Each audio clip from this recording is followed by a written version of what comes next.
All right, everybody, welcome to Ask the Dating Coach. My name is Lloyd Dixon. I'm your host. We have three lovely guests with us. So what we're going to start doing is we're going to start going around introducing everybody. The theme of today is we're going to talk about relationships. What is the natural state of human beings? What is the best relationship type? And we're picking from monogamy, we're picking from polyamory, or anything in between, okay? So we have a lot of cool people in their opinions about this. So I'm going to start by introducing myself. My name is Lloyd Dixon. I'm 31 years old. I'm obviously a dating coach, as a lot of you guys know, and I'm currently in a monogamous relationship with my girlfriend, who I met off of a dating app. So, Megan, why don't you be next and introduce yourself to everybody? Oh, way to put me on the spot there. Okay, well, my name's Megan. What do I say about? Just your name, your age, okay. What you do, and like a little bit about your relationship status. All right, cool. Okay, so I'm 24, about to turn 25 in September. I work as a psychological operations specialist for the military, and but like personally, like hobby-wise, I really just love like singer, songwriting, producing, and stuff like that. As for my like current status right now, I am single.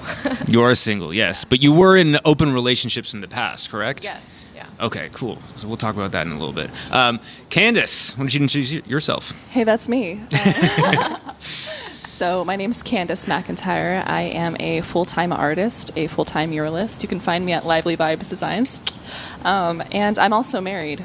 And I've been married for almost 7 years now. 7 years? Wow, Yeah. that's great. Thank you. Congrats. Thank you so much. All right, Min. Hi, my name is Min. I'm 27 years old. I do sales consultation for startups. I pick up the occasional, handyman job because I used to be in construction for a hot minute. Really? I'll try pretty much anything. So wow, actually, that's awesome. So a little tidbit. When I was in construction, I was working for a nonprofit that would build single-family homes for lower-income first-time home buyers. Shout out to AmeriCorps. And when I was a volunteer, it was very difficult living on $1,000 a month in Austin, Texas. So Is that even possible? No, well, kind of, sort of. I made it possible for the first half of the year, and then somebody came along and offered to, basically be my sugar daddy. So I did that for, 6 months. That was fun. And I'm not opposed to doing it again, but also it's just, kind of finding the right person.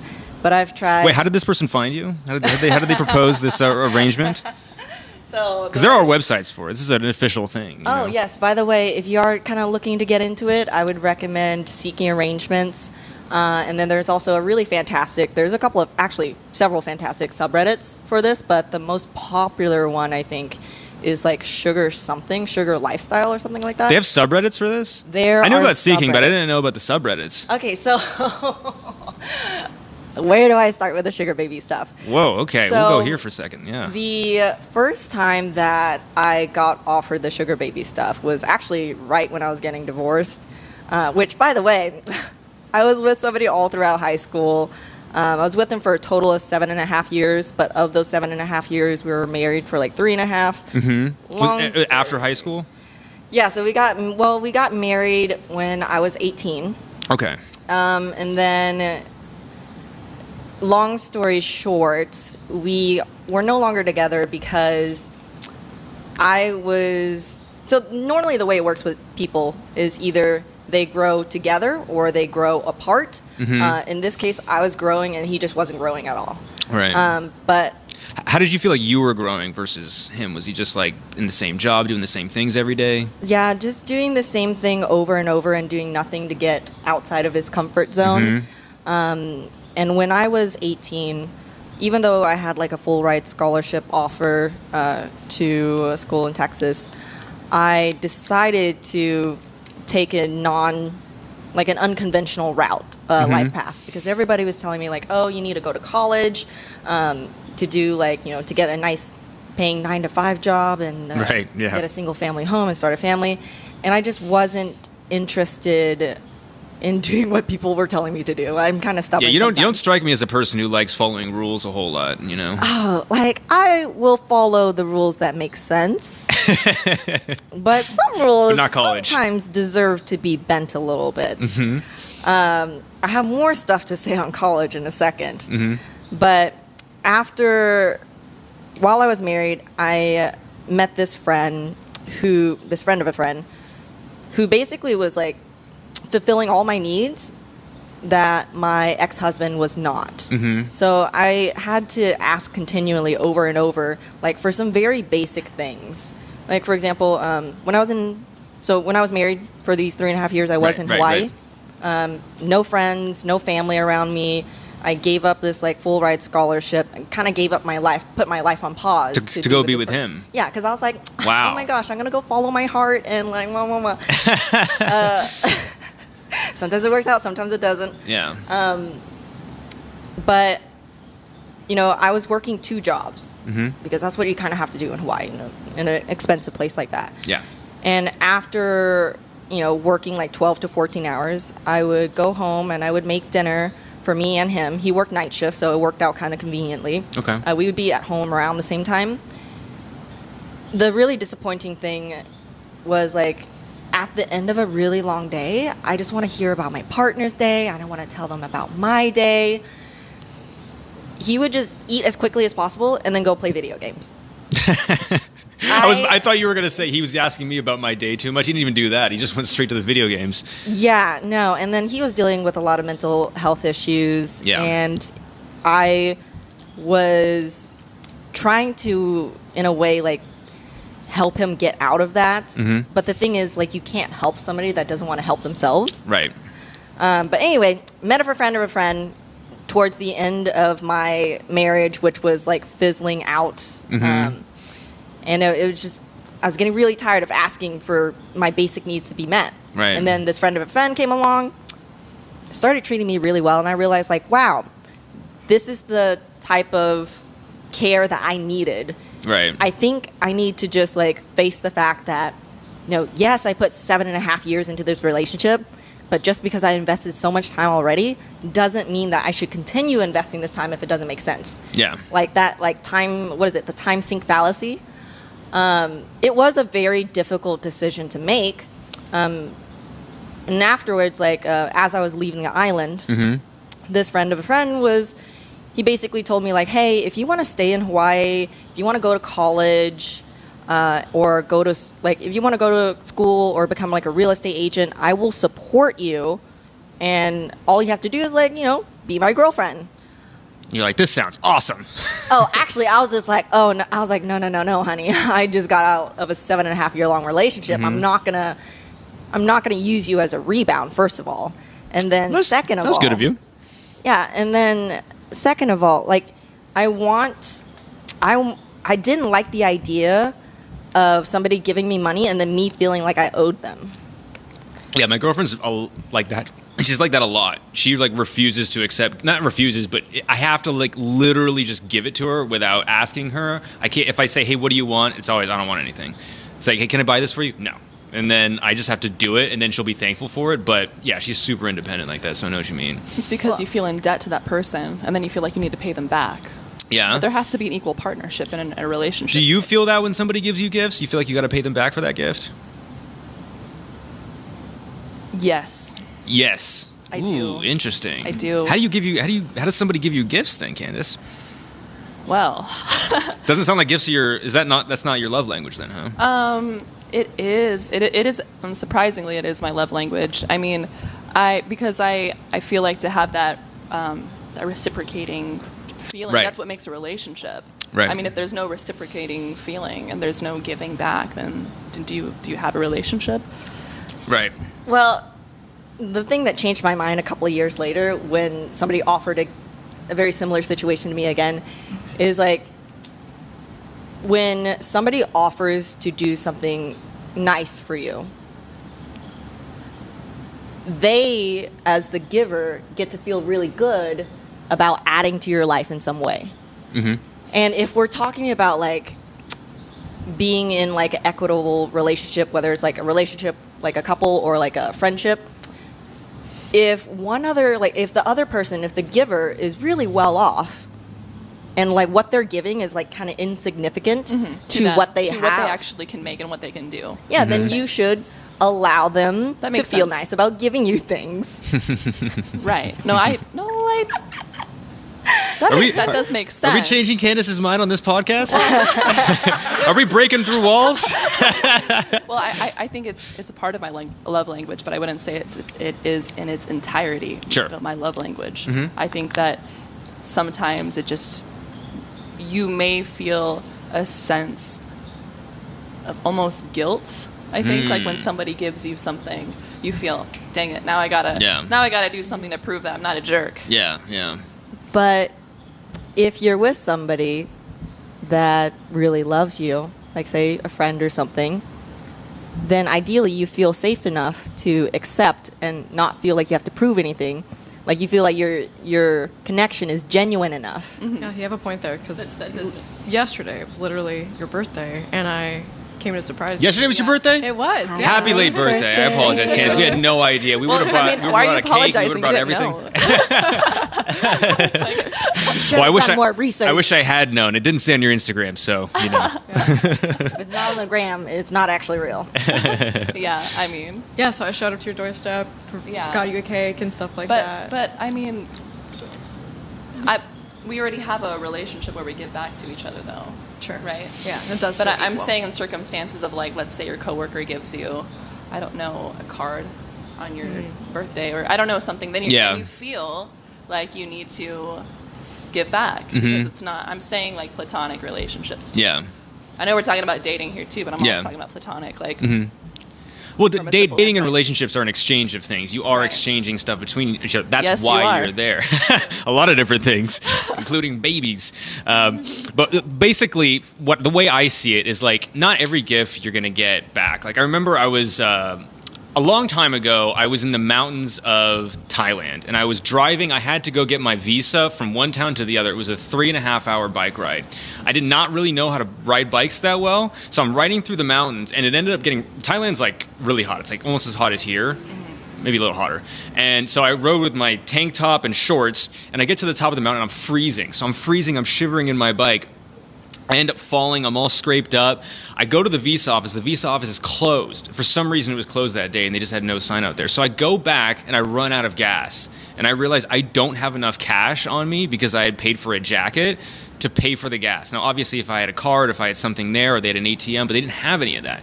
And a kid, I'm not joking, an 11-year-old kid gives me the money to get gas. That's beautiful. I will never see that kid again.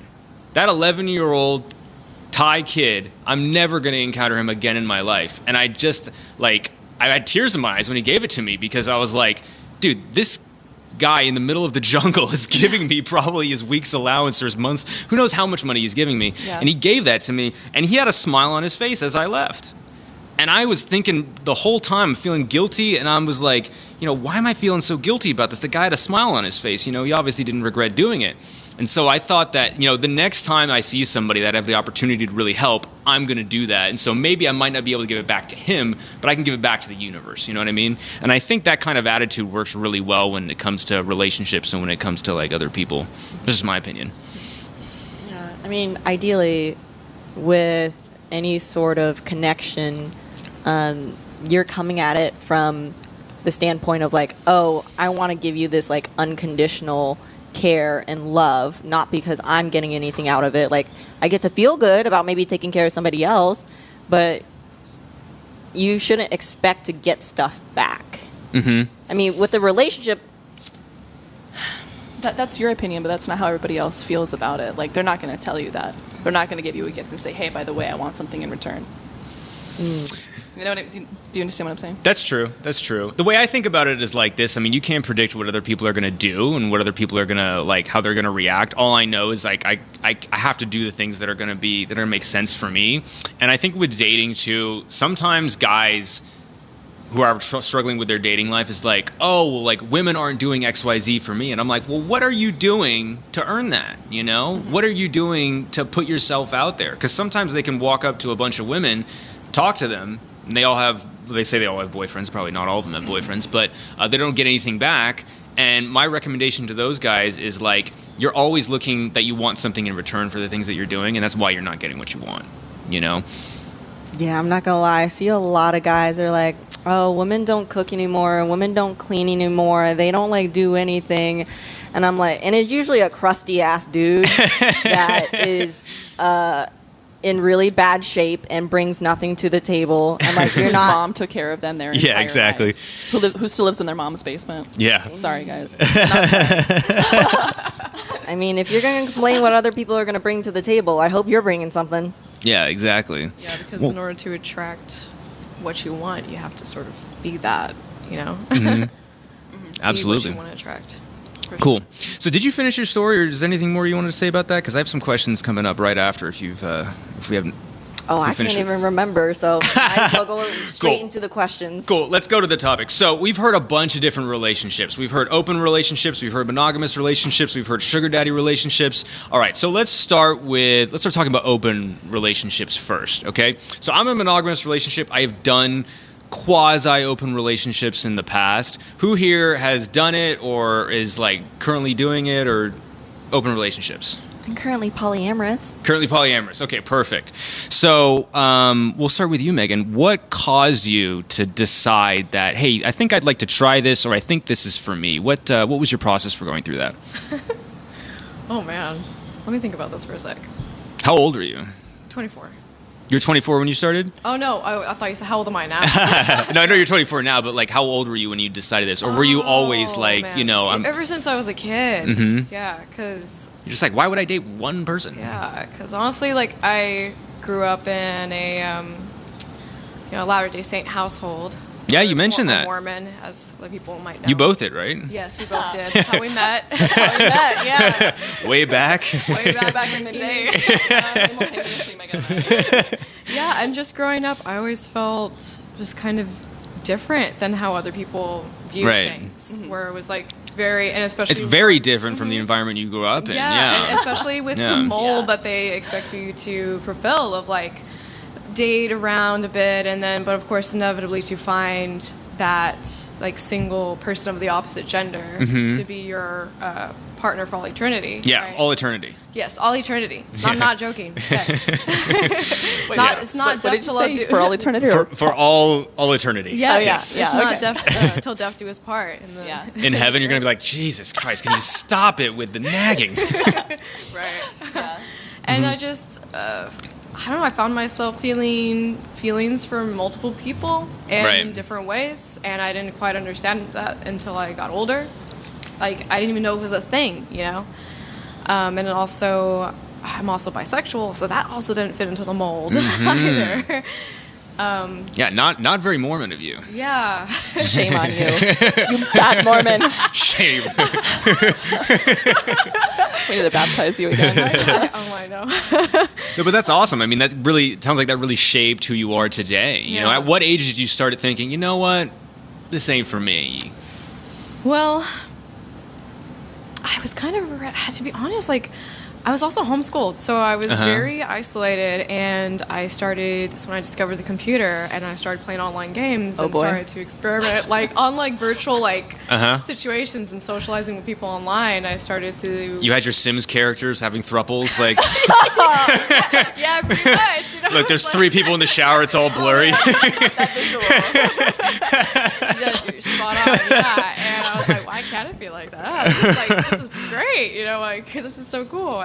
But then I was like, started to get older, and I started to, once I moved to Austin and started to explore the world for what it was, and I Right. started to see that it was possible to have these types of relationships, and I started to just go on this journey of just meeting people that were having open relationships of a bunch of different types. And Right. Let me think. So what was your question again? Just Actually? like how you came to doing open relationships, how you decided that that was going to be a thing that you were going to try or do, or if that was a Okay. part of who you are. Okay, so I wanted to please my parents. I wanted to make them happy. Right. So I started to pursue, Mormon guys and Yeah. was dating them, and I just always That felt didn't work out. And I always Were you attracted to them? Be honest. You shouldn't. I'm have sure been. some of them were if you were, cute. if you were attracted, you definitely shouldn't have been. I don't know. No, you're you're oh my good. No, that's such a good question. I mean, that's something that my brain is I had to sort of discover what I Yeah. thought was attraction, actually, because I wasn't really sure about any of this, you know, coming from that isolated upbringing. No. But yes, I just, yeah, I tried dating men in the church, and I just always felt weird, always felt uncomfortable, like there was something off, something missing. And would just inevitably, like, I don't know, I would like get this weird, like, this is just something feels wrong about this. Right. And then inevitably or eventually we would part ways, and the relationship wouldn't work out. And then I just started being more open and honest with people that I was attracted to. And I was like, hey, Yeah. I want this to be open, Yeah. or something like that. And also, Did you do that before you got to Austin or no. after? Well, that's a good question. Because Austin's a much easier playing ground for that sort of stuff. Yeah. You know, where were you living before? Laredo, Texas. Sorry? Laredo, Texas. Laredo, okay. Yeah. Yeah, I'm sure that would have been harder to do there. Yes. Especially small. Yeah, I would think so. To be honest, I don't think I really had any serious relationships in Laredo because, you know, I still lived with my parents during that time. Yeah. I was very young, and with Mormons, it's like you don't date until you're 16. And even then, you refrain from doing anything too sexual or things like that. So it wasn't until I was 17 and I moved to Austin that things really changed for my life. Okay, so around 17. That's good. Yeah. Yeah, it's funny you brought that up because I saw that show Love and Death. Have you guys seen that show? No. It's about this woman who lived in Texas. I forget where she was in Texas, but she ended up murdering one of her friends with an axe. And it was like, it's crazy, this story. And if you watch the show, you can see this person is like, something's wrong with her. She doesn't like where she is, but she has to keep up appearances constantly with everybody. And I think she just snapped, you know? And so like when I hear people, when they're in those environments, yes, it's good because you have like very close people to you, but because you have to put up an act with the closest people around you, that must be a prison within itself. That must drive you nuts, you know? For sure. Yeah. I have to see that show. Love and Death. It's on HBO. We're not plugging that, but anyway. Oh, cool. So you said that you are also trying out the open poly Yeah, relationships. the poly life. Do you feel like there's a difference between poly and open, or do you feel like they're... Yes, I think the difference between poly relationship versus open is in a poly relationship, you consider like each person that you're interacting with like a partner of sorts. Okay. Versus or like you might even be like dating people together. But every individual in the polycule, so to speak, is kind Polycule? of involved. Yes, polycule is. Never heard that word. I love it. I'm going to start using it more. I thought it would be the polyverse. But with the open relationship, you're kind of dating separately. Okay. And so, like, say I'm dating a girl who's dating another girl, but my partner's partner is considered a metamor. Right. So our connection is our mutual partner. If I don't really interact with her, then that's more of like an open relationship. And like, you know, an open relationship, it also may not even be that you're like dating other people. Maybe Sure. you just have the option of like hooking up with other people. You just like having that option, but you're pretty much in a relationship.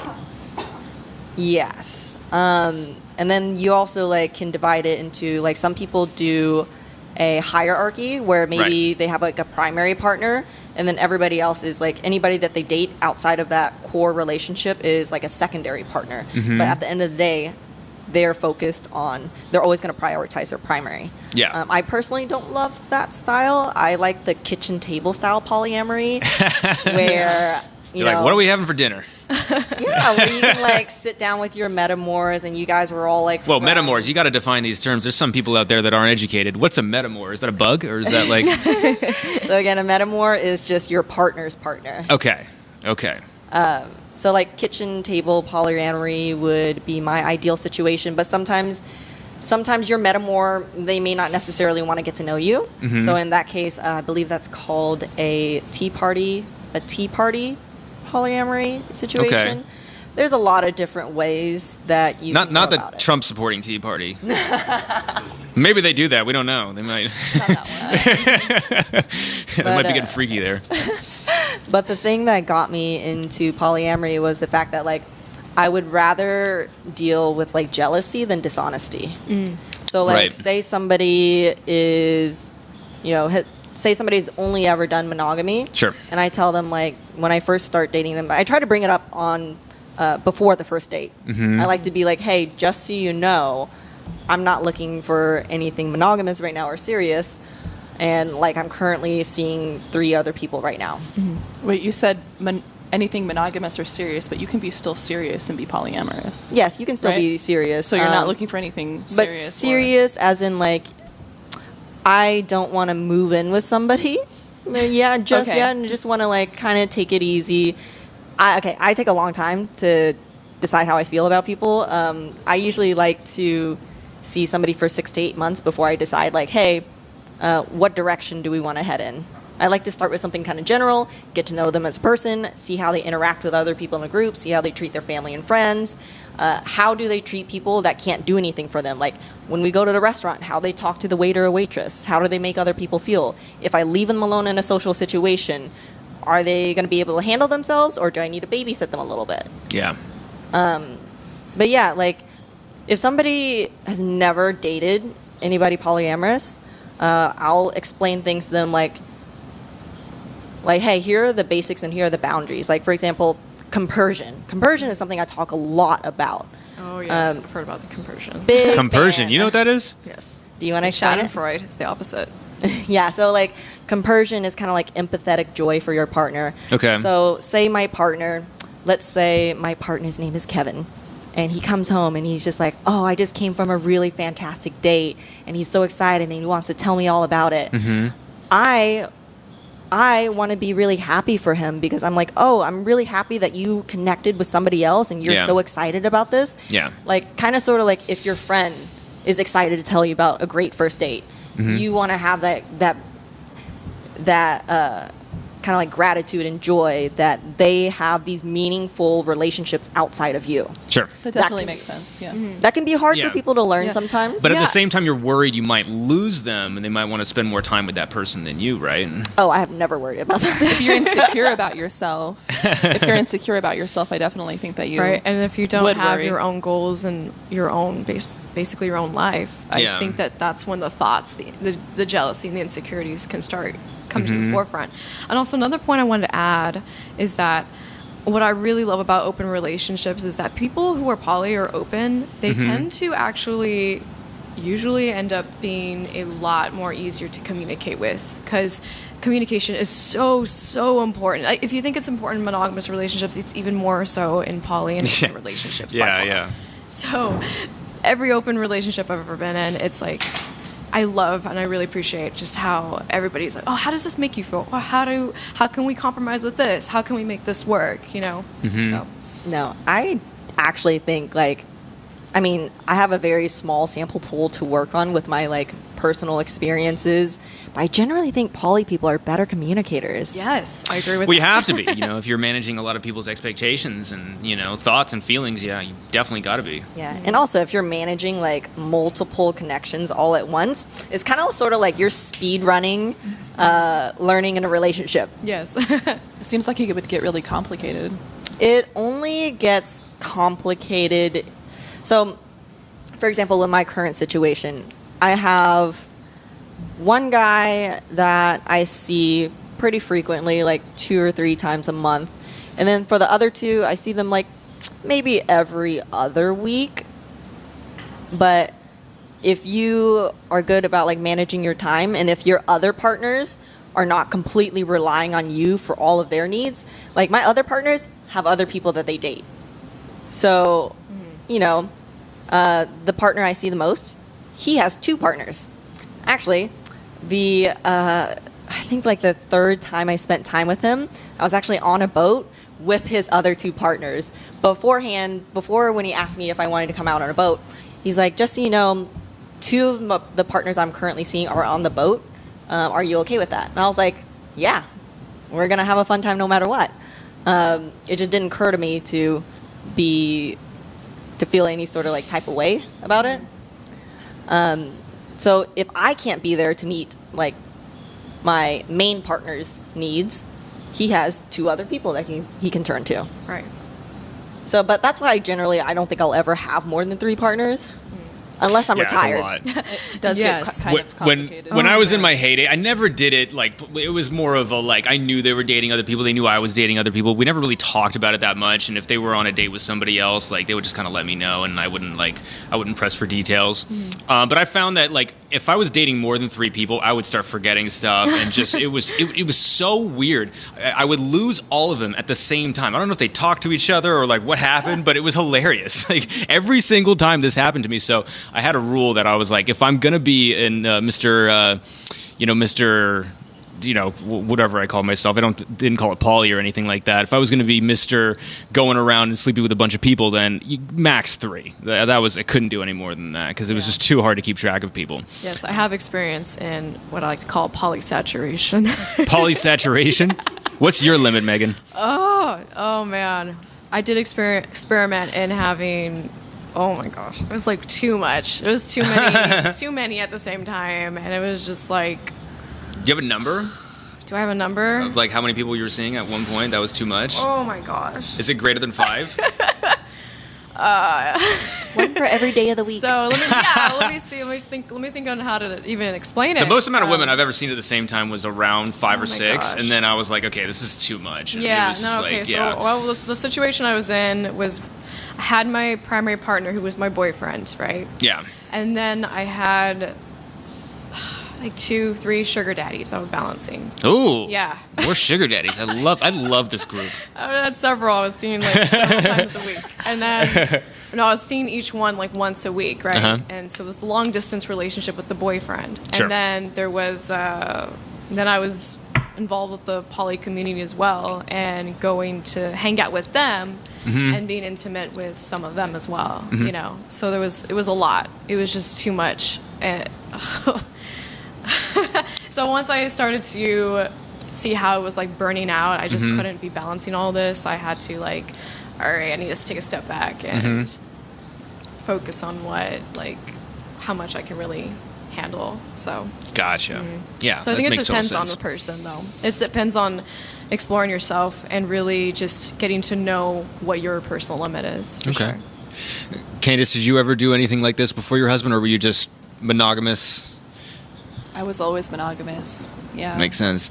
How did you decide that? Like, did you ever think about doing something like that, or did it ever occur to you, or were you like, okay, no, this is who I am from day one?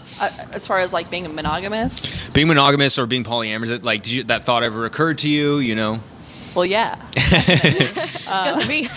Yeah, I assume so. Yeah, But she didn't you thought- guys meet? Oh no, so No, you met we- really early on. Okay, yeah. Yes, yeah. Yes, before any of this happened. Did you try and bring her to the dark side? Well, Well, I guess not intentionally. yeah, I guess I didn't I can't go into specifics about everything. Okay, but just maybe talk about your journey and Yeah, what your feelings were towards I it. mean, I always think, I think we're always who we are at a very young age. Mm-hmm. I've always been boy crazy. That's okay to say. I've always been, thank you. No, I've Were always. you Mormon boy crazy too? Was I into Mormon boys? Yeah, were you more into Mormon Oh boys? yeah, when he was passing the sacrament, I was You're like, whoa, pass that sacrament over yeah, here. pass that water. No, not actually. No, I actually never dated Mormon guys, but I definitely dated in high school. Okay. That's for sure. Probably a little too much, actually. No, I really got in some serious trouble with my parents. Okay. Over dating in high school. Okay. Doing too much, getting caught. But I'm probably happy with you now. I mean, you're married, you know. yeah, I mean, yeah, but You're normal. yeah, I'm a normal, but I don't practice Mormonism. Okay. So I mean, I grew up in the church, but Yeah. I don't. Well, they're probably not thrilled about that, but, you know. No, they're not. But it is what it is. Yeah. You know, a large part of the reason why I got married was because I knew that my family was religious, and that I needed to. And also, my husband's from another country, Okay. and I was young. Wow. And Am I allowed to ask the country he's from? Iran. Iran. He's Persian. Oh, Yeah. man, you must have a great rug in your place. I know a lot of Persians. Well, a rug on the floor and a rug on him. quite the I hairy was guy. about to say, all my Persian friends are super hairy. Yeah, he's beautiful though. Yeah, no, Persian He's people are very beautiful. beautiful, yeah. Yeah. So Yeah. she's like, yes, I agree. He's Yeah. beautiful. So when you were more of a serial dater, but it was one at a time, basically. yeah, it was one at a time Okay. for sure. But I when it comes down to the question of like, what are we naturally? I think it's natural for us to want to have sex Yes. with many people. Many people, yes. It's just natural. It's just what we want to do. I mean, we want to. I guess Mormons are all about procreation. Well, I'm going back to the subject because we all want to procreate. At least most of us do. Yeah, absolutely. And yeah, I think that that's what it comes down to. Perfect. Yeah. When it comes down to sexual variety, which obviously when you're in open relationships, you have more of that. They've done studies to test to see what men and women's preferences are on this. Can you guess what's the average number of sexual partners? If they asked an average guy what they would say, how many sexual partners would you like to have this year? What do you think is the average number? Oh, wait. You're saying Ooh. like, okay, so a guy says, I'd like to have this many number. I would of like to people have sex with you. this many people in this year. I think guys are always horny. I think that they want to have sex with probably more than one person a day if they could. So, Not everyone can. I'm exaggerating. Yeah. Here, but, I mean, Well, you're it's not wrong. Oh, really? That's a Okay. Number. But the numbers aren't that high. But like, what do you guys think are the numbers? 50. 50. We have 50 here from men. What do you think, Megan? Oh my gosh. Everybody's so different and complicated, so I don't know. That's real, but just I'll go 30. 3? 30. 30. Yeah. Okay, 30. What do you think, Just- Candace? Oh man. Wait, people in a year actually. In 1 year. Okay, 1 well year. maybe I'll go a little under. I would say like 10, somewhere between 10 and 15 then. 10. Okay. 10 to 15. What do you think, Candace? She's thinking. Wait, the person who guessed the closest, what do we win? Oh, you will win a good prize at question. the end. I think it's, man, 200. 200? You said Dang. It's not 200. It's not 200. I'll just give you guys the answer. It's actually like 5. It's 5. oh, I was 5 the each. closest. 5. Yes, you were the win. closest. Megan wins. So when it comes to sexual variety, typically men want to have a few sex. You can guess what the average number for women was. Definitely higher. I'm not saying. Okay. You might be right on this, Megan. Yeah. Gosh. No, I know. I don't know. I'll try. Maybe I was speaking from personal 15. experience. 15? Maybe I was Okay. just- Right. What do you think, Candace? 20. 20? Okay. I would probably have the same answer, probably like Same answer? 10, 15. 10 to 15? I mean, Okay. as for the guys, yeah. The average number was 1. They want to have one sexual partner. In fact, it was so often that they would write that down. It was almost like it was off the charts how many people put 1, and then there would be others okay. that said they wanted more. So I'm happy you guys are like raising those stats up for women. I mean, they're falling behind, but Yeah. basically. What the difference between men and women is that men tend to prefer more sexual variety, but that gap is closing a little bit now with the modern era, especially with places like Austin. But most often women, when you ask them, they would like to have one sexual partner in a given year. And typically when it comes to cheating with men and women, men will cheat even if the relationship is going great. You know, Okay. it's usually dependent upon that guy's personality, whether he's going to do it or not. Even if the relationship is going great. For women, they typically will only cheat, and this is typically, not for every single person, but they'll typically only cheat if they're unhappy in the relationship. If the guy's not meeting their needs or whatever it is, or if he's not growing, who knows? But like, that is typically the difference between men and women in terms of cheating and in terms of sexual variety. That's why it happens. So it's kind of funny that you guys have decided to engage in this lifestyle because it's very modern. It's a modern thing that's occurring right now that a lot of people are doing it. That's relatively new, and I think it's cool. I think it's good that a lot of people are trying out new stuff. But there is a difference between men and women. I think a lot more men would do like open relationships if they knew how to do it, or like more capable of doing it. A lot of guys watching this are probably like, how do I get one woman to have sex with me, let alone let alone manage Wait. 3 at a time? I have a theory as to why that is the case, though. What's your theory? Would love to hear it. So, I think that the world is, or at least society is just has a more monogamous mindset. And well, growing up, I learned that, or I was taught that with men, it was more okay for them to have more than one partner because... Well, it used to be okay in Mormonism, didn't it? Yeah, at one point. But, For guys. Yeah, for guys. Yeah. But, of course, women were taught that if we have more than one partner, we're automatically like sluts. We devalue ourselves. Societal stigma. Exactly, Toxic. yeah. Societal Judged stigma, for it. And, like even being on the show right now and talking about my personal dating life is a little bit like vulnerable for me as well because I've been taught that growing up by my parents and the church, and so that's why I think that maybe. Well, I'm thankful you're doing that, by the way. Thanks for coming on here. I appreciate it. I totally agree with you.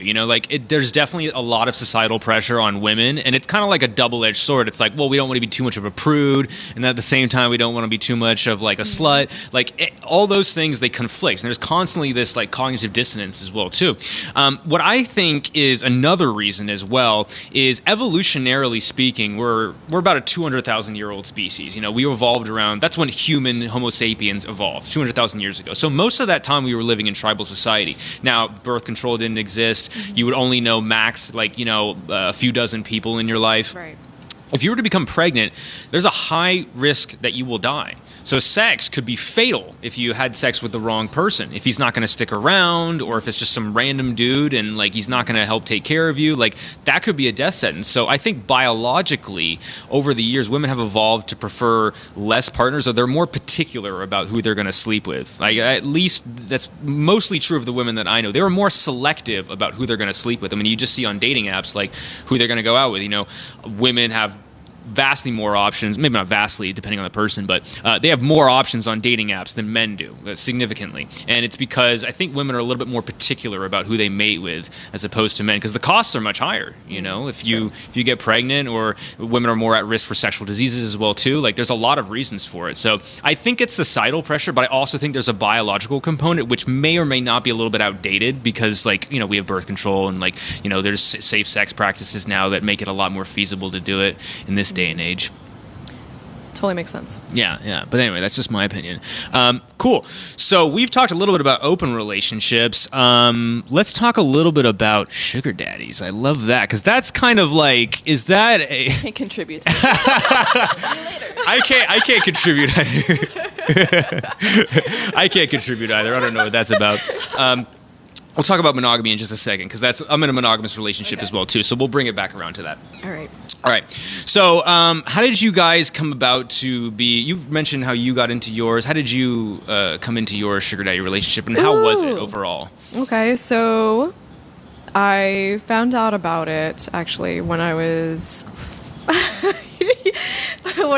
I think 18 or 19, because one of my close friends at the time, she told me, hey, have you heard about this website called Seeking.com? Well, I went on there and I went on a date with this guy, and he just gave me was it $300 just to go on the date? And I was like, what?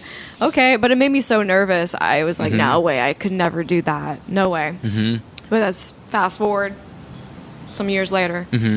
Once I started to get more involved with polyamorous people, discovering that community, I ended up... I'm sure a lot more people were doing it there, yeah. That, exactly. Yeah, a lot of my friends were already doing it and telling me about their experiences and such, and I was like, Did you have some preconceived notions before you got into it? Of course. You were maybe judging them a little bit for doing it? Oh, well, no. I didn't judge them at all for that. I'm the least judgmental person you ever meet. You're not very judgmental. But... no, it just got me curious, and I wanted to learn about their perspective on it. What were the pros? What were the cons? What was their experience like? Right. And so I just decided, you know what? I'm just gonna try it. Let's see what it's like. And I was really nervous, for sure. I was a little scared. I was like, oh my gosh, what am I getting myself into? Was it a much older man, or was he I guess? No, not really. He would say he was you'd be surprised actually. They're quite a few young guys that actually are on the site, and I was expecting to log on and see a bunch of like old creepy old men and stuff like that, but there were actually some major hotties on there. Not gonna lie. You're like, whoa, okay. Maybe I might try this for a little longer. I thought the description of like a sugar daddy was like supposed to be like an older guy. Like how can you? Well, be yeah, a, well, how he- can you be a They daddy? usually are, yeah. They usually are. Oh, okay. Yeah. But there are a few exceptions. See, I wouldn't know because I'm not on the website. Learning. No, you actually asked me about it before you did it, right? You called me. Yeah, you called me. I think you were like, "What do you think? What do you think about this? What did I say? What did I?" I don't remember. Okay. I think you were. What did you say, Candace? Yeah, what Did you say? recommend? I'm like, tell I'm me. like, Megan, this is weird. This is. Don't do it. Yeah. Yeah. I don't know. It's just, I just don't understand. I guess what it comes down. Well, to. you're experiencing true love, Candace, and there's not everybody out there that can accomplish what you have gotten to. No, I think you definitely can experience true love without monogamy. Well, but like, do you think that you can do it in a sugar daddy relationship? Do you think there I can be don't true know. love there? I mean, okay, hold on. I'm trying to describe detail. Like when I hear sugar daddy, I just feel like, correct me if I'm wrong. Okay, this is how I feel. This is why I like if I wouldn't do it. Yeah. It's because I feel like this guy is trying to use money Yes. to control me. Yes. Or to get me. And Yes. I don't want that. Kind of going back to the whole gift thing. Exactly. That's I what don't we were want to talking feel about controlled. before. Yeah. I do not want to feel controlled or to feel like I'm some sort of like little trophy Okay. that I get to be. It sounds like one of your core like drives is you have a strong need for independence. I'm very independent. And anytime Yeah. that's threatened, that's Yeah. not a relationship like, you want to engage like if my in. Yeah. husband tells me like what to do, I'm just like no. Like this is how it's going to be. Like and he's older than me, and it's kind of like when there's an age dynamic. How much of an age gap is there, if you don't mind me asking? Why don't you guess? I'm gonna say 8 years. 8. 8, Keep yeah. going. That's pretty good. 15.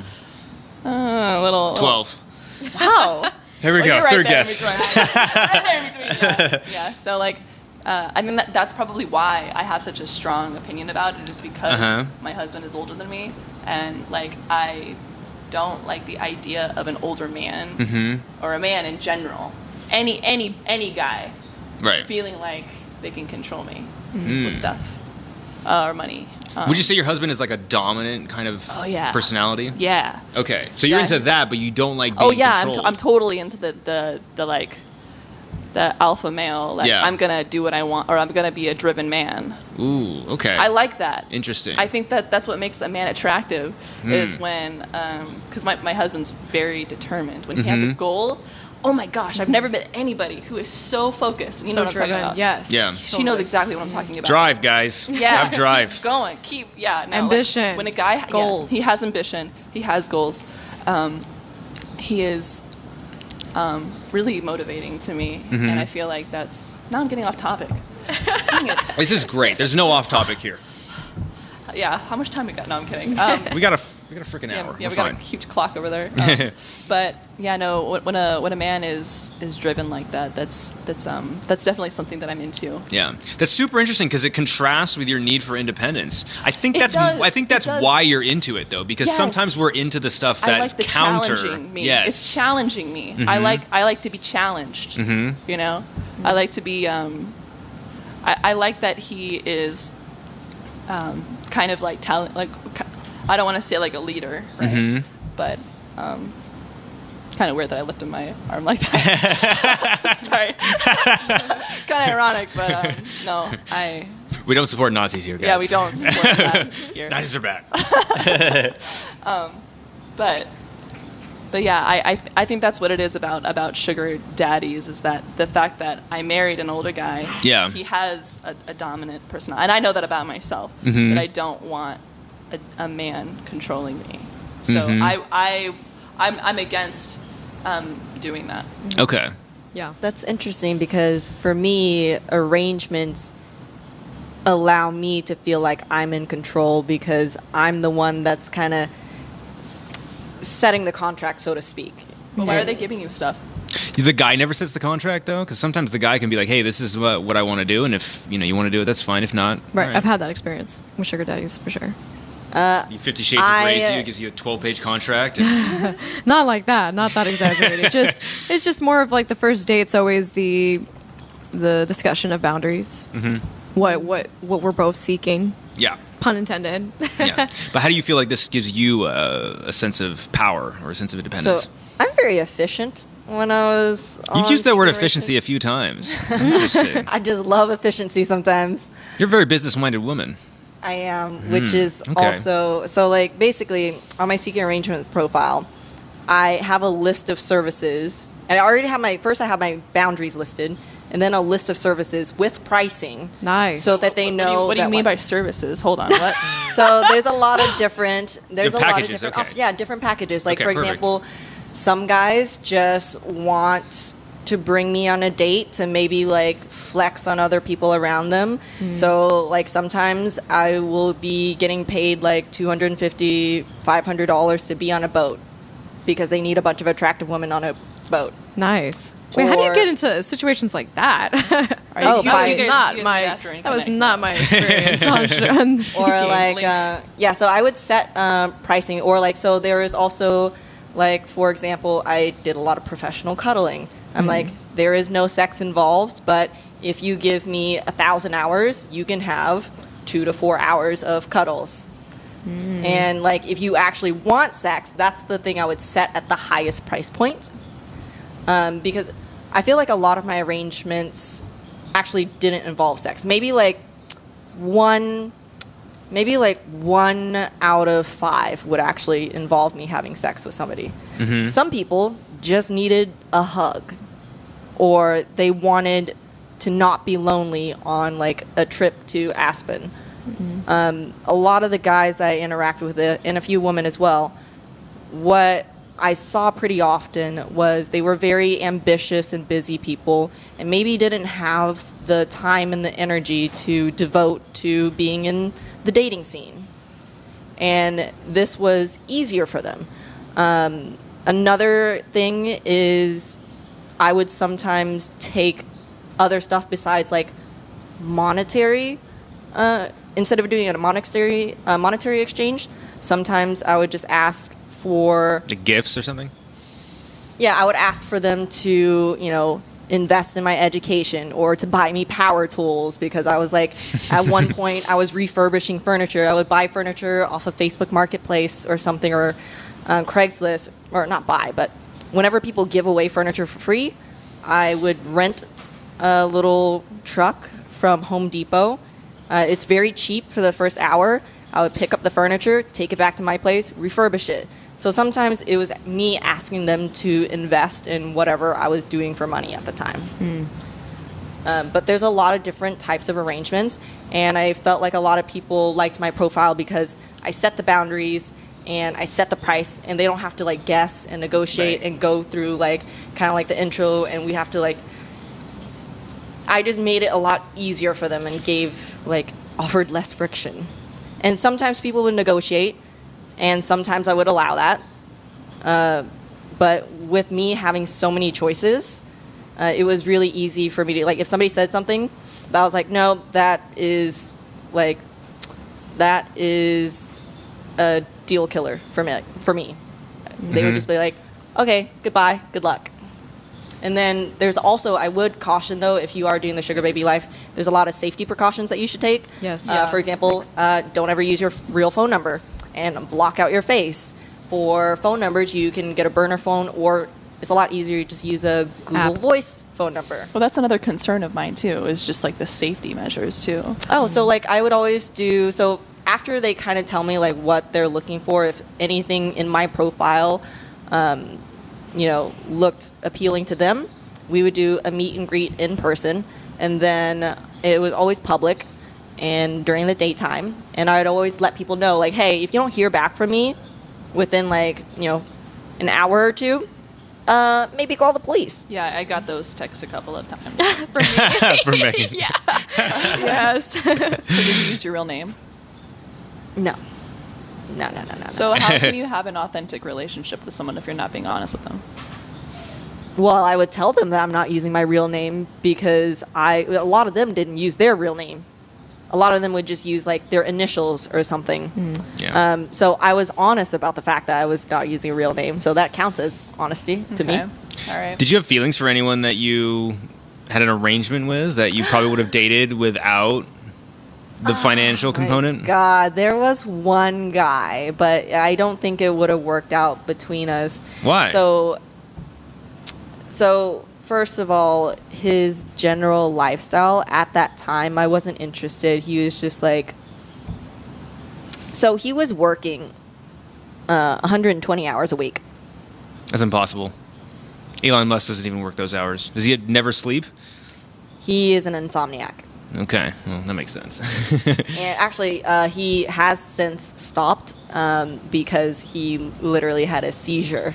Whoa. Oh, didn't see that coming. Wow.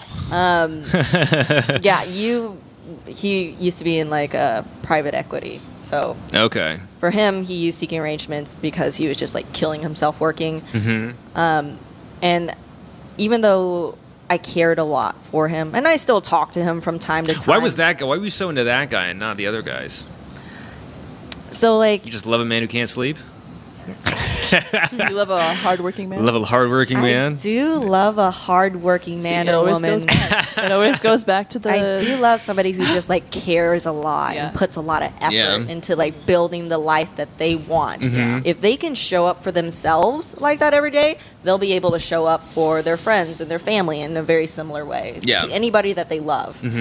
But the thing that kind of stood out for me, so I just loved how much he cared for the people around him. Right.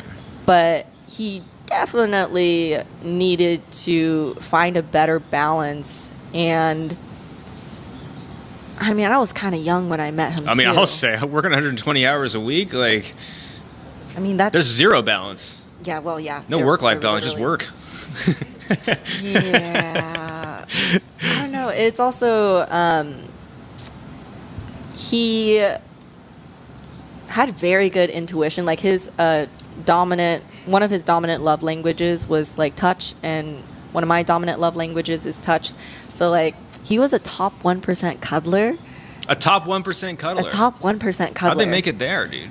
Oh my gosh, I don't even. Well, I'm gonna be honest. I don't know. Well, he was like really. His arm just doesn't fall asleep? Like, how do you become, like, to that level, you know?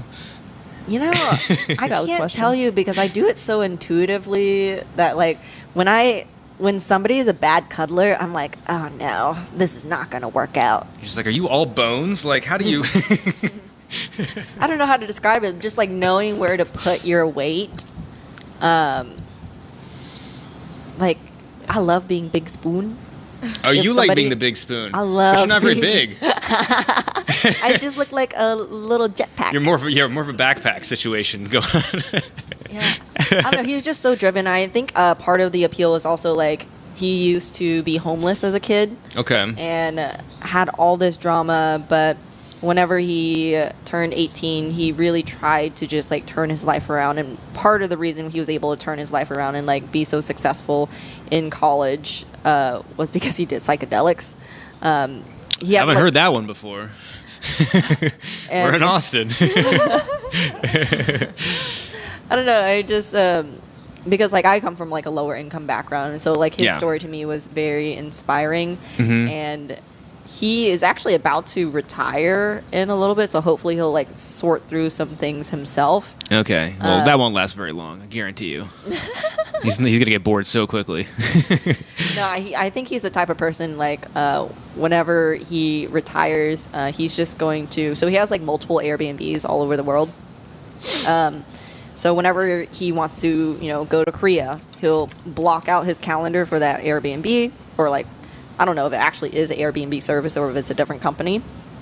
But he just kind of like, what he plans to do is like, he just wants to travel and go to a lot of music festivals, and also have a couple of ranches where he has fostered dogs, cats, and other farm animals. So I think he's definitely going to keep himself busy, but hopefully he will no longer be doing more than 100 hours. Hopefully.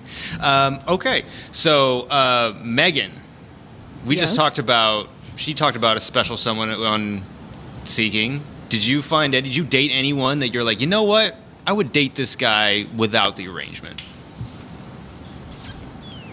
No. You did not. But did anybody get close? But I did. There was one guy I did date that I actually did have love for. Like I wasn't. Okay. I wouldn't say I was in love with him. Oh, marry me, I want to have your babies, kind of thing. But it was just more like, wow, like I love this man. Kind of, because we just got so close. We were able to communicate about things that we had never told anybody. Sure. In our entire lives, and it was just like. Do you feel like it was more of a friendship connection, or was there a romantic connection involved? There's a romantic connection involved, I would say. Okay. Yeah. I'd say just like a really close friend, kind of. But like, with, you know how like, I don't know how to explain it. With benefits. Yeah. Yeah, sure. Yeah, I don't know. It's just, that's a really good question. I'm trying to think about how to explain this. That's okay. Why don't we do this? Why don't we say, you don't have to think about that, but like, let's say there's a guy watching who's on Seeking right now. Okay. Do you think, what do you think would be a guy that, you know, would have a chance with either of you in like terms of forming an actual romantic connection? What would they have to do? And who would they have to be like? We mentioned ambition and drive. Okay. We got those. I think the connection's really important. Okay, what does connection mean though? Like, do you talk about stuff that hurts you? Are you a good listener? Like, what? Yeah, what like does that. mean? Exactly. Like them being a good listener, being able to, just like being able to have really open, honest conversations. Okay. What Do you think else? confidence helps? Yeah, and like, confidence helps. because you mentioned your guy was dominant, and then My guy was your guy was dominant too, but Yeah. she mentioned that hers was as well. okay. Yeah. That's kind of a tough question because I feel like I'm not gonna know. I don't necessarily like have all these things that they have to check off. I have like a general idea, but my game plan is just to not look for anything specific, and because I feel like when I don't look for anything, that's when all of the best connections. I come to 100% me. agree with that. Yeah. Yeah, like Every great relationship I've ever had was always something that just organically happened. There was there were no expectations of like, oh, you have to be this and this and this. You know, it just happened. Same for you too, Candace? Not in Seeking, obviously, but in life in general. Yeah, the way that I met my husband was very, I mean, it felt to me like it was very organic.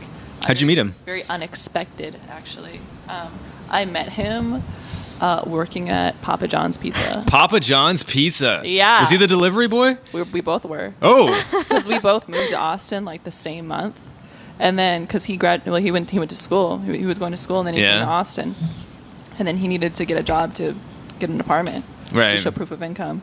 And then I was just like, having fun. I was going back to California. I'm from California. Yeah. And then I saw him outside. And then I was kind of like, Was this in LA? oh, when I saw him? Yeah. It was in Austin. Oh, it was in Austin. It was Okay, in never Austin, mind. Yeah. Right. But it makes sense in Los Angeles because he's Persian. There's so many Persians. in Los Tehran Angeles. They're I like all swear. Persian. Yeah. So it was just kind of in the middle of nowhere, really. It was in Dripping Springs. Yeah. And so, but I do think that, like, sure, things are going to be good in the beginning because everything's fun. Everything is like, it's the fun time. It's the honeymoon phase, It's the yes. honeymoon phase. You're getting to know each other. Right. But I do think that there has to be, like, order in order for things to work out. Expectations of each other. Did he ask you out? Yeah. How did he ask you out? I was actually leaving to go drop off a pizza, and he was coming back to drop off a pizza. And then he just rolls down his window and he goes, well, Hey! yeah, hey, how are you doing? I want your number. No, but he rolled down his window. I rolled my window down, and I actually pulled out my hand, and he thought that I was giving him something, and so he put out his hand like this, and I'm like, no, I want to give you a fist bump. Because I was trying to flirt with him. And You gave him a fist bump? I gave him a fist bump. What's up, dude? Yeah, like, I'm hey, flirting. I know. Can you tell I have 4 older brothers? Can you tell? Yeah. No. We have a very warm energy, so I think that could have worked still. Yeah. I definitely smile a lot, for sure. but he just said, "Can I have your number?" And then we just kind of went from there. Oh. Yeah. What did you say? I said, "Sure. Yeah, I mean, let's do it." Because I was kind of hoping that he would ask me at some point because I didn't. You had your eye on him before. Oh yeah, I did. Yeah, definitely. I had my eye on him. He just has such a beautiful smile too. Yeah.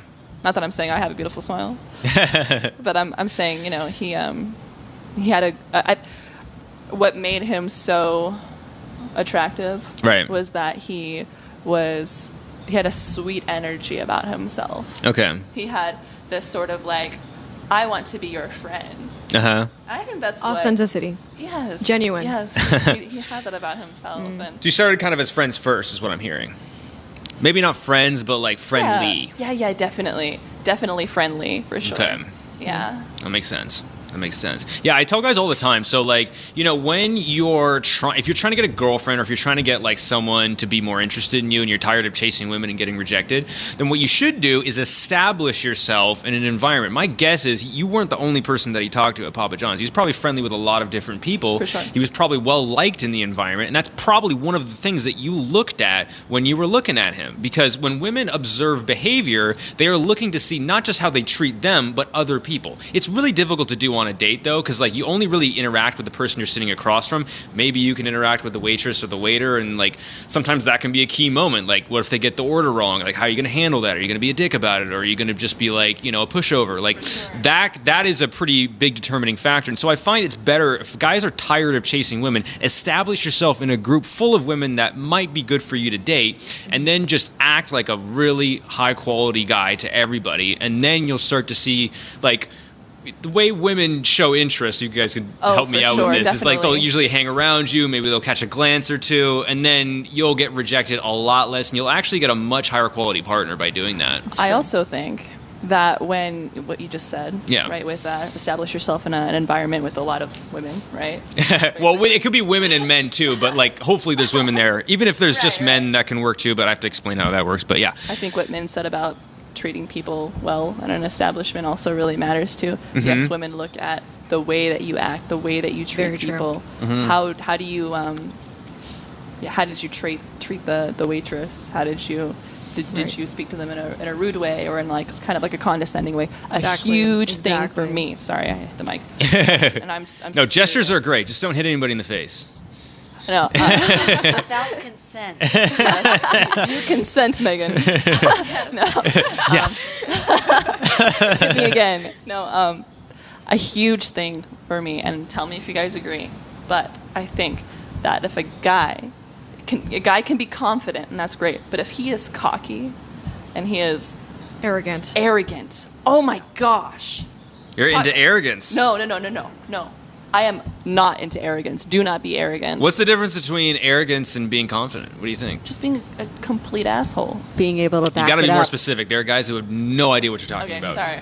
Please give us an example. Well, I mean, being condescending, being sarcastic in a non-sarcastic environment, guys. Help me out. Acting kind of snobby. I would say the difference between confidence and cockiness. Cockiness is when they're like overestimating how great they Right. are. Right. I have, But if Completely delusional Yes. about themselves. Actually, one of the sexiest things, and like this is something that I look out for.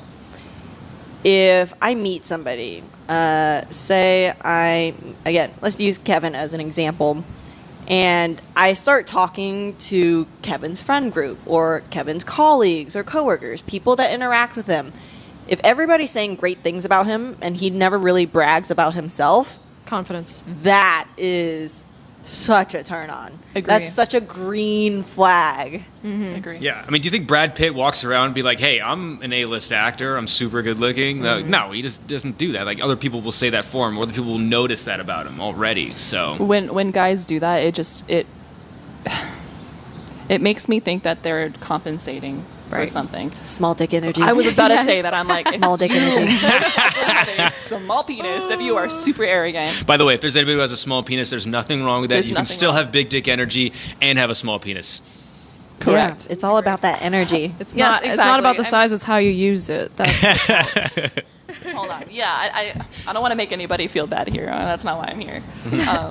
Don't worry, I'll do the disclaimers. I know how guys work. Okay. Sounds good. Yeah, no, you can still have a small dick and have big dick energy. Yep. There we go. Perfect. All right, so we got to solve this question. Okay, what do you think is the natural state of human beings? Do you think it's polyamory? Do you think it's monogamy? Do you think it's somewhere in between? What do you guys think? Somewhere in between. I think it's always shifting. Yeah. Shifting? I think it's definitely shifting towards polyamory, Yeah. I think, now, in Uh-huh. this day and age. Yeah. But I do think that it depends on the way that you were raised, too. Yeah. And, no, go ahead. Whoa. I was gonna actually say, like, not only do I think it's shifting for like society, but I meant like sometimes for an individual that shifts as well. Sometimes in one particular phase of your life you want that monogamy. Another phase of your life, polyamory actually turned out to be better for you. Right. You don't have it's to be the same. What about when you have children? Oh my gosh, I think polyamory for like starting a family is fantastic. Yes, you know what they Okay. say. It takes a village.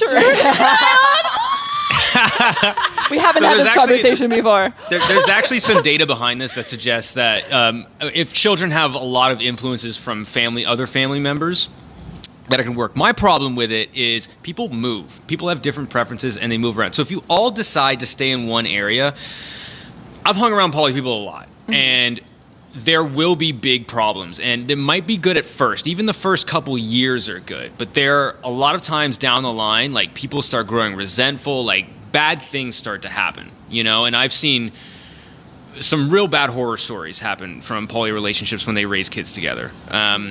And so that does worry me a little bit. I think poly relationships are good if you can manage them. I think they work for, a short period of time. Forever, I'm a little skeptical about that. That's my personal opinion about poly relationships. And don't get me wrong, I've done open stuff in the past, and currently I'm in a monogamous relationship right now, but I have nothing against it. I've just observed behavior around it, and I think depending on the setup, because it's no two poly relationships are the same, but I've seen real big issues with that. Not to say that people who are monogamous don't raise fucked up kids too, because they definitely do.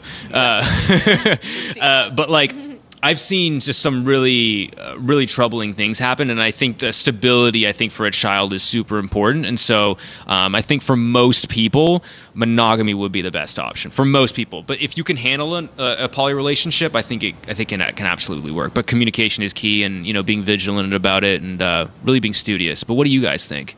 Tell me I'm wrong. I would say for the most people over 60 or 70%, monogamy probably would make more sense for a family. But like for polyamory, I think the most ideal might be like having a primary nesting partner. Yeah, I think there's going to be a primary, someone that you can turn to at the end of the day when the world's ending or whatever. Yeah, I think that'd be good. Or what I've seen that works really well is like when there's like two couples, or like maybe a couple and a throuple that are in very similar phases of their life and like the area that they're in, and they will basically like buy properties like right next door. Yeah. And it's kind of nice, like if one couple wants to go out on a date night, the throuple watches it, not it, them. Yeah. Watches the baby. Damn, look at them having a great time. It's kind of nice instead of being like maybe, monogamous relationship, you're, averaging out like 50-50 input ideally. Sure. For taking care of the child. But, if you are, for example, in a throuple where all three of you guys are like very compatible, it's more like 33-33-33, which puts a little bit less pressure on you. It does. I think it doesn't have to be 33-33-33. I mean, if one person's working all the time and they're the breadwinner, they might not be home as much, and maybe the other two will take up, some of the slack off that. I definitely agree. Also, one thing that I would like to see, when it comes to raising children, I do think that having a variety of different influences and people that you can connect with, because, like, I love my mom and dad. They're the best. I'm very different from them. And it would have been nice if I had more people that were like me that I could kind of looked up to. Because in my immediate family, I didn't really feel like anybody really got me in the family. I relate to I that. felt love, but I felt like, and they, would absolutely have, jumped in front of a bus if it meant that it was going to save me, and that kind of love is irreplaceable. But it would have been nice if I had somebody that was like I could look up, maybe like an older brother or a cousin or something like that. But I didn't really know any of them when I was growing up. How many siblings do you have? I only have a sister. Okay. And we're very different. She's very Got smart, you. but we're completely different people. Got you. Yeah. So like I would have to agree with the same situation, and I'm sure that Megan would too. Growing up Mormon, I feel like I was very different from my siblings too. I mean, I'm the only daughter too. I have 4 older brothers. Whoa, And, 4. Yeah. I love them to death. But Can you fight? Oh yeah. Oh yeah. We still do. Yeah, we still do. Physically. Yes. That's what I meant. Exactly. Yeah. But yeah, I think that when it comes down to like my parents, I'm very different from my mom. I'm very different from my dad. Also similar, but I also wish that I had more of a influence from at least other people, and because everybody in my family was Mormon too, and I felt like I just needed like an outside perspective, Sure. other than Right. my teacher or other than whoever it might be, because my community was so small that I grew Right. up in. And all very similar minded too. You didn't have a variety Yeah, of exactly. things. You want people in your life who have different opinions, and so that you can take it as a buffet table. Right, because what we grew up, the environment that we grew up in was very much, hey, it's this one road, this one path, and all other paths, no. There's only one way. There's only one way, and Yeah. that's getting married in the temple, and that's being with that individual for time and all eternity, and that's the only way. Yep. Okay. But I think that it can work for different people. When it comes down to your question of does monogamy work, does polyamory work, I think it really is up to that person, that individual, Yeah. and I think that your Agreed. background has a lot to do with it. It can shift you one way or the other. And so I think it's really all up to that person and that individual. I don't think that there's a right way or like a wrong way necessarily, but I do think that caring about somebody, communicating with somebody, making them feel like their needs are met, all of those things are the foundation of what makes a stable Relationships work. relationship and what makes a relationship work. And I think that you can have more than just one relationship to make it Sure. work. Okay. All right. I will ask you, Megan, and you, Min, this question. Is there any circumstance, and then we'll go to viewer questions. Is there any circumstance that if you met the right guy that you would be in a monogamous relationship if you requested you to? Yes. Oh, I already asked that. I'm not opposed to potentially considering monogamy in the future. Uh-huh. Same. If I really feel like the relationship is good between us, Sure. like I'm like, I mean, in a sense of like, if everything's going great, but the one thing we kind of disagree upon is the whole monogamy mindset or whatever. It's I'm willing to compromise for them for sure. Okay. And I've definitely have had that experience before, actually, Yeah. where I've dated somebody and they wanted monogamy. I was like, I don't know, but let's try it, How'd that go for you? It's a good question. I think it went well. It went well. It obviously ended at some point. Yeah, it ended at some point, but Was it that's- for other reasons, or was it because of that? it was for other reasons. Other Yeah. reasons. Okay. Cool. Yeah. My experience with that, my own relationship, when we first got together, I thought I was not going to be monogamous ever. Like that was like, I was very dead set on that. And I thought that's who I was. And, that ended up being the thing that ended the relationship the first time. And then now that when we got back together, I decided that I was going to, like, I really didn't give it a shot, like I really didn't give it a try. Maybe it's not as bad as I think. And so when I went back in there, I was, pretty gung-ho about doing it. I'm not going to lie, there's been definitely challenges as someone who has not lived a monogamous lifestyle his entire life to be in it. But I think there's definitely some super rewarding things about being in a monogamous relationship that I felt like I wasn't getting when I was in, dating a bunch of different people at the same time, for sure. Have you done that? Did I already ask you that question, Ben? About if you would date somebody Yeah. monogamously? If they requested it? The thing is, like, so monogamy, you're kind of relying on like one person to meet like all of your romantic Yes. and emotional needs. Sure. And like, the reason I love polyamory so much is like, each person that I'm seeing just brings something so different to the table, and it just feels much more well-rounded. So I mean, if somebody comes along that can give me like meet a variety, I mean, my needs, maybe not necessarily all, but most of it, that's the person I would probably consider monogamy for. Okay. I Makes sense. totally agree with that. Makes sense. You've already considered monogamy, Candace, so. There we are. Is there any circumstance in the future you would consider open, or is that not on the table at all? Yeah, I would consider it. You would consider for sure. it? Yeah, I Okay. think so. Because I just like what you said, like having somebody to meet all of your needs. I mean, we have a lot of needs. But I have a lot of needs. yeah, I have a lot of needs, and relying on somebody, it feels like you're putting a lot of pressure on somebody to be able to Right. meet all of those needs. But I think that it works for some people. Yeah. It doesn't work for some people. Sometimes it's a scary thing to take a chance in having an open relationship because you can never go back. Yeah. Right. Once you make that choice, you've made that choice. Can't go back. But I think that there's something to be said about people who have open relationships. It means that you are strong. Yeah. That you have the ability to be able to communicate with your significant other and Sure. be able to manage all. But especially like what I do with my job, like it's a lot of physical labor too. I think like I would be kind of tired, if I Wait, I art? The art is the physical labor part? Right. So I'm a Okay. muralist, so I do like giant paintings. Right. And when I'm thinking about that, I'm like, dang, like after I'm done, and what if I get hypothetically like a call, hey, let's go out on a date, or let's do this, and let's go kayaking, and all this stuff, like, or all these like different guys, like that would be tired because it's already hard enough managing one relationship. Yeah, I think the scheduling would be a little bit annoying for sure. And it was for me in the past. So that's one nice thing for monogamy. But yeah, cool. All right. Well, what's the next question?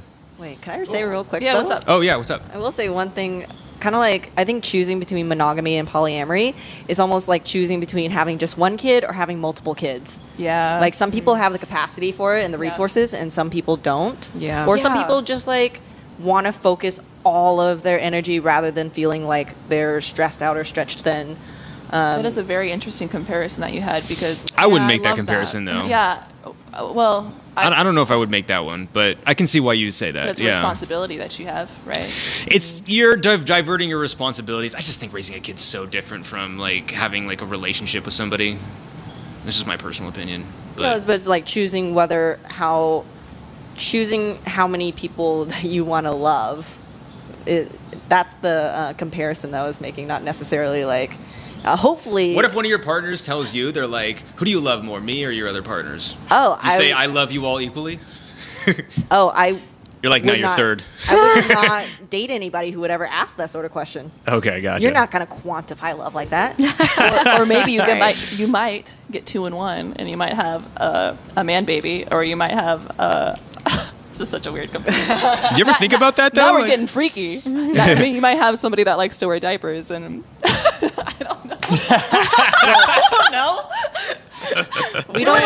We don't kink shame on the show. We don't. Some people do like that. Okay, cool. Next question. What do you guys need to understand when dating a professional sugar baby? A profession. I don't know if you guys would you guys consider yourself pros? I mean, you have this. You have a very professional setup. Let me just say that. yeah. So let's go with you first, man. What are some of your requirements to date you? Well, first of all, if I'm dating somebody and like there's only one person I'm seeing that's not a sugar daddy, they should be grateful I'm not invoicing them. First of all, and then You stripe. they need to ideally understand compersion, and hopefully they will enjoy all the benefits of me making a lot of money and taking them out and hopefully spoiling them. Okay. So, like, just so you know, guys, if you date a sugar baby, you do get to reap some of the benefits. What are some of the benefits? Oh, like sometimes Top tier cuddler. sometimes like if I had like a really good month, like if I made like $10,000 in 1 month, I would spend some of it taking somebody I was just dating regularly, like on a really nice dinner, or I would get us like do a getaway trip for us. Sure. Or take them to a festival. Nice. Any requirements for you, Megan? As a professional. As a professional? Professional. I don't really consider myself a professional. Let's pretend you are for a sugar second. baby, because like, yeah, I don't do it anymore. But requirements To date you, to yeah. date me. It's okay if you don't have anything, by the way. If it's not a relevant question to you, we can totally go That's to a the good next question. one. I can think about it for a sec. Requirements to date me. I would say Being open-minded for sure, I think, is one of them. being open-minded, non-judgmental. Yeah. Like being able to have a good connection, being able to have good conversations. Yeah, I mean, and just respect. Yeah. Yeah, you're very chill and you're a very good communicator. So I think, I don't know, I feel like a partner of yours would probably have to have those things as well, too. For sure. Cool. What's the next question? If you don't have any, I got a bunch. I got plenty, trust me. Would you rather date a man who's poor with ambition or a man who's rich and provides but lazy? Oh, that's a great one. We'll go one by one. Who wants to go first? Having a hard time imagining, because I'm like, how were you rich? Well, I guess if you were born into it, okay. He's like a As Rockefeller long or as something, you know? As long as they have ambition. I was actually for a short period of time so I stopped doing the sugar baby stuff, like, once I got my first big girl job and I was making 6 figures. I was actually thinking about getting a sugar baby, like maybe a person who is like a firefighter or a teacher or like a volunteer. So I guess I would choose... What would you use him for? I would just give him money for just being cute and being kind. That's really it. Okay. Would I date so the question was, would I date a poor man if he was ambitious? Or a rich man but rich lazy. man but Yeah. lazy? It just depends on the circumstance. It depends on how I feel about that person, I think. Gotcha. I would go poor and ambitious any day. But what would you do, Candace? Poor and ambitious. I mean, I think that's how it started with you, that's- didn't that's it? your You're husband. working at Papa John's. Yeah, I mean, yeah, definitely, for sure. Yeah. And now not, because we've grown together. Yeah, exactly. I'm not saying he is now, yeah. Yeah, but for sure, like I think that if you can grow with that person, and you can have a goal and move with each other, then yes, there's a target. But I don't want to stay poor forever. Mm-hmm. I mean, Nobody wants to stay poor forever. I mean, if you are poor and you're lazy, that's different. Mm-hmm. But if you have a goal and if you're ambitious, okay, you're going somewhere. But I also don't want to be with somebody who would be, well, I guess it really depends on how rich they are. But Yeah. but if they're lazy though, Like, are they lazy maybe because they're retired and they earned it? Then Right, maybe yeah. it just Okay, also yeah. depends on That's where why I'm I was at thinking about in it. my life. Yeah, Yeah, it also for depends sure. on where I'm at. Because I mean, if they've worked all their lives, they earn. I the mean, right I to be think if you've lazy, worked right? all your Right. life, dude, I just know the way people are. Like, you don't just be like, okay, every single person who I know that just says, I'm going to relax, they never do. They Right. always have to be doing something. So Yeah. even if they're retired, they're going to be doing shit, you know? So, like, I think it is a fair question, you know? Like, if they're rich and lazy, like, that's just who they are. But if they're poor and ambitious, like, they're always going to be doing something, even if they retire. Yeah. Like even when like my husband says, I'm just gonna take the day off and relax, he never does. Like he never does. He's always doing something. Exactly. And I, okay, on one hand that kind of frustrates me because Uh-huh. it's like, okay, can you just chill out? Like, can you not take everything so like hardcore? You It's just want to sit inside and watch Netflix for the day, and he's like, seriously, yeah. He doesn't, or sometimes he does on some occasions, but it's like a lot of the time he just continues to work on stuff, and whatever it is always has to be occupied. So I think that having that motivation, it's to me it's an opportunity to be able to be like, okay, we're gonna work can't speak right now, gosh. We're going to work towards a goal together, Uh-huh. and to me that's a beautiful thing. Okay. because we are a team, and I think that's what it comes down to. We're a team. Makes sense. Right. It's beautiful. Cool. What's the next question? What would you say to a guy who feels like he should be enough and that you shouldn't need anyone else? Oh, I mean, I have an answer to that question, but what do you all think? I mean, first of all, congratulations on feeling a type of way that a lot of people just spend years of therapy trying to feel like they're enough. Yeah, if you feel like, you just need yourself and you don't ever want to, because, people who are, for example, asexual and have no interest in starting a relationship, sure, why not? Do you think asexual people don't want to start a relationship, or are they just not interested in sex? Because I think they do. Yeah. There actually is a difference. You're right. Asexual people might still want a romantic relationship, but may not want sex. What would be somebody who doesn't want a relationship at all? I wouldn't necessarily say an anything MG to Tao them. guy. There any those guys watching? You know what that is? No, I don't. It's called Men Going Their Own Way. It's a movement. They're so sick of women's shit that they're not going to date women at all, and they're swearing them off. So they're gay now? No, they're not. They're not even Asexual. banging dudes. They are They're just, like, they're, celibate. They're just basically They're not giving them attention. They're just doing their own thing, and Not monks either.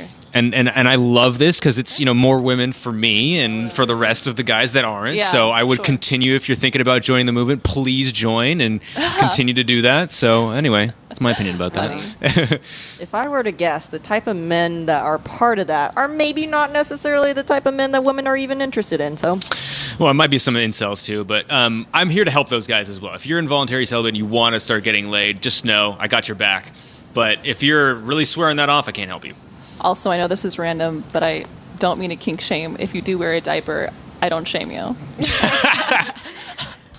That was a flip for the Anyway, last thing. that's been sitting heavily on you. Yes, Yeah. I can tell you've been stewing on that for a while. You'd be like, I don't want to make anybody feel bad about there's some guy with a themselves. diaper and a pacifier going like, thank God, Finally, she said it. finally. Also, sorry to interrupt the show, but can I please use the restroom?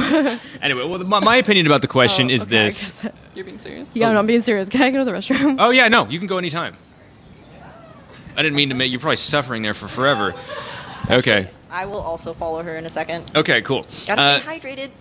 So, yeah, my opinion about that is, like, it's good in thought, but, like, as human beings, we're social creatures. I have never met a human being that, like, didn't have, like, a need or a want for somebody, like, deep down inside. I think they might prefer to be alone for a bit, but you always hit a breaking point at some point. I find that people who, even during the pandemic, a lot of people came out of their shells and they're like, you know what, I'm not as introverted as I thought I was. Like, I actually need people to be around me. And sure, there might be some anomalies in the gene pool at this point. Like, evolution is... There's a wide variety of different types of people. But throughout human history, we've always needed somebody by our sides. There's a show actually called Alone where you're supposed to survive in the wilderness for as long as you can. Every single person there suffers from intense feelings of depression, intense feelings of loneliness and anxiety when they are by themselves for just a week. If you're in the woods by yourself for just a week, you start going crazy. And I think most people are like that. And it's good in thought to have that, but you need somebody to be around you, even if it's just a friend or someone that you see occasionally. That's my opinion. Yeah, maybe they're having all their needs met by friends, and maybe that's why they don't feel like they need a romantic partner. Sure. I mean, if you're getting that, you don't want to get laid, that's fine too. I have a question for you, Yes. if that's okay. Yeah, of course. So Totally open from for questions. The male perspective, like, Uh-huh. do you view open relationships as a form, like, if you were to, I don't know how to say this. I really don't know how to say this. You can be as vulgar or crass as you want, by the way. I'm not going to be offended. So, in your opinion, would you say that the general idea of guys' opinion, right, would be that when they have an open relationship, and then let's say that they have sex with their friend's girlfriend or wife, whatever. Yeah. Do you think that the guy who has sex with the girl, Yeah. do you think that he does it in sort of like a dominating way? Do you think that men are instinctually dominating? Do you think that they are doing this in sort of like a way to like put the other guy down, or like To assert Some- their dominance. Yeah, I know it's some- kind of a weird question, but Some might. Yeah, some might. do you think that's like an overall like opinion, like feeling from guys. I know some guys that would do that because they want to one-up their friend or whatever. That's usually done in cheating scenarios, less so in open relationships, but I have seen it go down in open relationships. And actually, I've seen that really break them up, where like they weren't supposed to fuck a friend and then they did, and then it just caused huge problems because like they know that guy and they're in, there's some... Maybe they're like friends, but they're also like, like they're competing with each other subtly.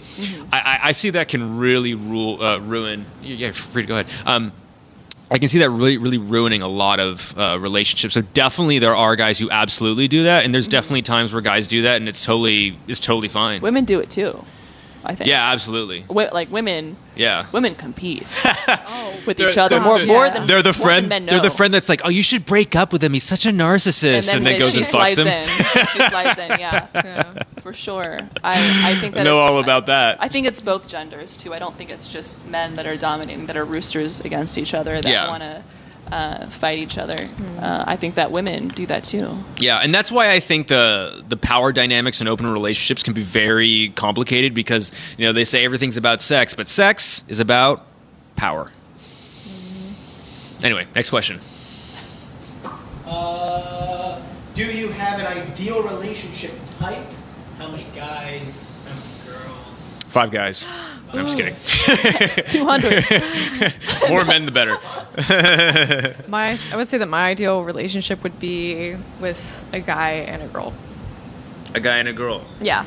Like, I was about to ask. I never asked you this. Which way do you feel like you lean more towards? Towards women. Because your last relationship was with a woman. Yeah. I tend to, more often than not, have stronger romantic attraction, emotional bonds. Yeah, emotional bonds with women because women provide a different connection than what most men can. So I really provide. value empathy and being understood because it was something that I grew up not really feeling, in my household. So, but you don't want that like kind of sense of masculine presence in your life, I mean. Yeah, I appreciate it, but I also kind of like being the masculine presence sometimes. I think you have I think you're bringing the masculine energy sometimes. I was about to say, yeah. Sometimes. She could provide that for me as well, too, if she wanted to. So, kind of, in a way. It's different. It's different for sure, but, it's Makes unique. sense. We're talking about what our ideal relationship is. Like, what's the ideal number of partners you'd like to be dating, that kind of stuff. I assume for you it's 1. She's like... Next question. Yeah. So what about you, Min? Oh, I just got excited because I was hearing like masculine energy or feminine energy. I love talking about that sort of thing. Oh, we'll get to that. We might not have enough time, but we usually talk about that shit. It's okay. Ideally, I'm with people who just are a good balance. Did you only date men, or do you date women too? Because she was talking about I do date women as well.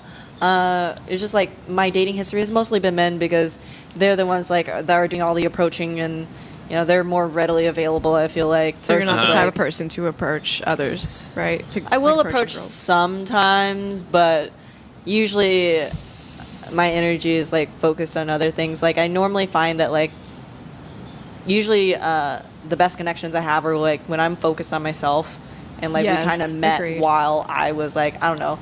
Maybe I was super focused on acro yoga, or maybe I was super focused on developing my sales career. That's when I met really amazing people, and that's why I don't really pursue much. Not because I'm sure there are people out there worth pursuing, and I have maybe 2 or 3 times been the one to reach out.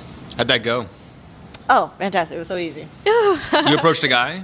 Yes. Okay, yeah, it's super simple. It's literally so simple. Sometimes me shooting my shot. We do not have that experience, by the way. It's usually more difficult for us.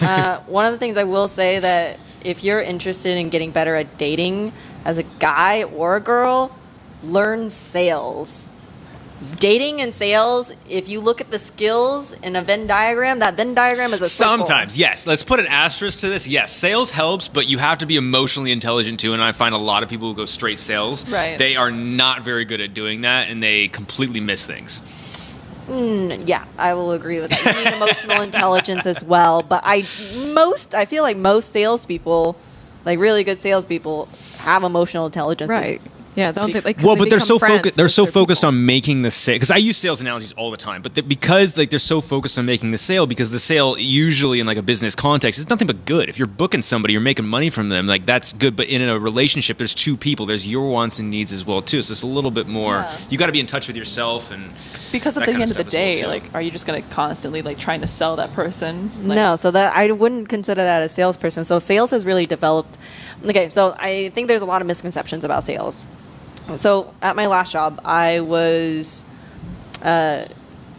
took a very different approach, not like a transactional, but more of like a consultative approach. Yeah. So when I talk to a client and I'm like, hey, here's the product that we offer, if they show me their other options and it looks like their other options are better, I'm going to tell them like, hey, it looks like we're not going to be a good fit.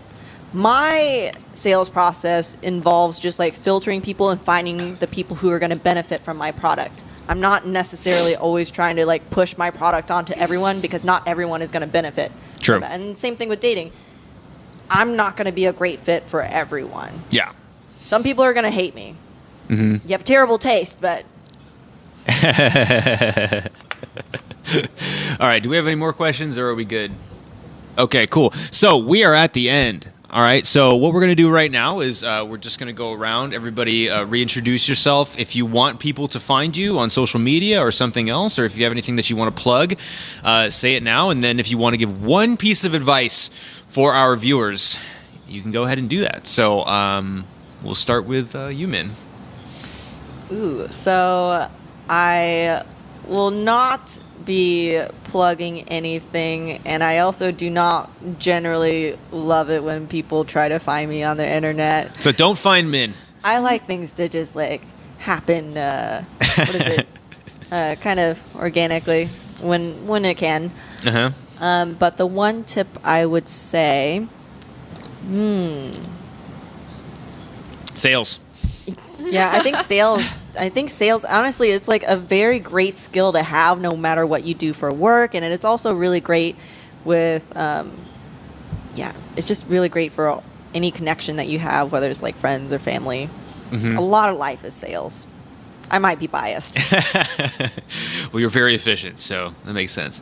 Candace. So I'm Candace. My Instagram name is Lively Vibes Designs, and I'm an artist, muralist, and if I were to give a piece of advice, I would say be an open communicator, be empathetic, don't be arrogant, and be honest, be authentic. Perfect. So my name's Megan, and I am a musician, songwriter, and all that. I'm always getting nervous plugging myself, and I feel weird about it. So. Do you want people to check? I can plug your She's a music. great musician, by the way. Thank you. Mayfay Music, is Yeah, that? Mayfay Music is my Instagram, and one point of advice that I would give, I would say that in order to find the best relationships in life, you have to be pursuing your own thing, like creating your own best life, focusing on what goals you want, what type of life you want to live, and eventually, naturally, people are just going to come into your life. Perfect. All right. Well, my name's Lloyd Dixon. Thank you so much for watching this podcast. If there's anything that you would like for us to add next time, please let us know, and we will put that in next time. Thanks so much, you guys.